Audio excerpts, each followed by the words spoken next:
I love how you said that the same way that God was giving a special revelation to the Jews, it's not like he has forgotten about 99% of the Right, people until Jesus came, because he was giving them revelation, which we know right, not just from Acts 17, but also Romans 1, Romans 2. So we should right, not forget that. I mean, even in those dying and rising gods, which are associated with nature, with cycles like right, moon and sun and stuff, yeah, we can say, well, that's nonsense, that doesn't exist. Yeah, that's fine. But I mean, in all these myths, that there is someone or something dying and rising again. I think that if we go back in the picture, if we zoom out, and then we come to the birth, incarnation, and then death and resurrection of Jesus, we see the fulfillment of all those right, pagan myths. We see that there is one who has really risen, and we have the evidence of that. He's not a myth, he's not a story, he's not an illusion. We have an evidence. We have the whole universe being changed and affected by this. So can you please tell us something about this, how Jesus, the fulfillment of all the right. myths, is Yeah. So profoundly changing our lives, even though the people who are secular and don't believe in Jesus, yet Jesus is still there and he has also died for them. what? Why is it that the Marvel? There really hasn't been a good Marvel movie since Endgame. Okay, so let's talk the real Marvel, right? Everything builds up to Endgame, and they're not Christians writing this, right? But it all builds up to the climax when the most selfish, narcissistic of all the heroes, Iron Man, sacrifices himself. What is this? Okay. I mean, there is an understanding. They can't get around the story, the meta narrative, the overarching greater story that has been inscribed in all of us.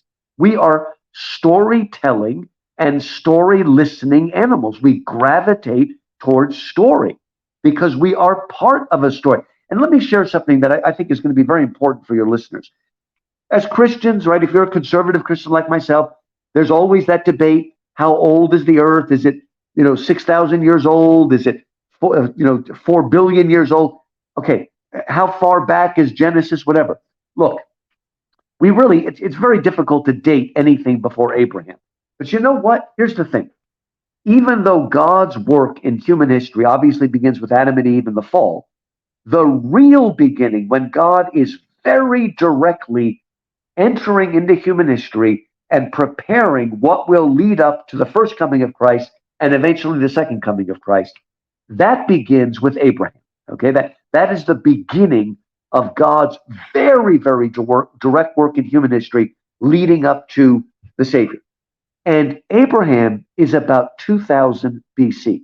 So between us and Abraham, there is only 4,000 years. Do you know what that means? That means if you live until 80, which is very possible these days, your lifespan will make up 2% of that. For even if you died at age 40, your life is 1%. That is a pretty significant 1%. All those people going crazy about COVID, there was a whole lot less percent that you were going to die, right? 1%. I mean, if I wasn't a Baptist, I would gamble on that, okay? So what's going on here? So I just want to explain to you. I'm not sure. I think there are different ways that believing Christians can talk about how old the earth is, whatnot. But the fact is that the life we are living right now makes up a full 2% of the entire span from Abraham to today, right? So that is so between Abraham and us, Jesus is exactly in the middle of the time frame between Abraham. So let us not be terrified or felt small. All these ridiculous Carl Sagan people who want to make us think we're insignificant because our little blue dot is insignificant compared to the universe. First of all, everybody knew that for a long, long time.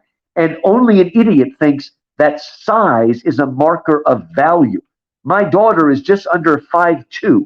Is she less valuable than a 6-foot model? I hope not, right? That's nonsense. But people have this idea. Look, as far as I can tell from my study of science, the universe has to be as big and spread out as it is to make human life on the earth possible. So it's very possible that all of this enormous scale is there for the earth and specifically for the human beings that God created. So we have to be careful that we are not rendered unimportant because of time and space and size. Size is not a marker of value. Okay? Right? I could lose an arm and go on fine. If a tiny little synapse in my brain snaps, I'm dead. Okay? So, I mean, let's stop this craziness. Okay? And understand that value is not the same thing as size. And it's also not the same thing as time either. Uh, and God is outside of time anyway. God is eternal. It's always now for God. Uh, He's not worrying about things like that like we do. So again, the point is that we are part of the story. Don't the great stories never end, Master Frodo? Right? Well, they never end as stories. We come and go. But when Sam realizes that he and Frodo are part of the same story that goes all the way back to the Silmarillion, that goes all the way back to Beren and Luthien, thousands upon thousands of years, right? They're part of the same story. Well, we're part of the same story. And that makes it important because I think a lot of young people feel sort of cut off, disconnected. They desperately want to be part of something bigger than themselves. Well, there's something bigger than yourself, but it's still human, right? In the Middle East, there are no mountains like the Alps, right? The mountains are high, Mount Sinai's high, but it's a human scale, right? And the God that we worship became a man and entered that scale. It's an amazing story, right? It's the best story ever told. And what's wonderful is it's a story that also happens to be true. But, and you alluded to this earlier in our conversation here, Nicola, and even though Jesus is more than Boulder, he's more than Boulder because he's real and historical and actually happened.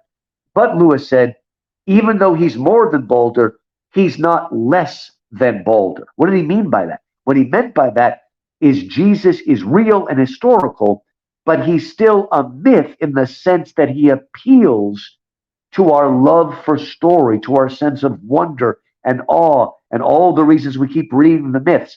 He is also a myth in the sense that it is a story that explains everything. But it also happens to be true and historical. And that's what makes it wonderful. A true myth. The myth made fact.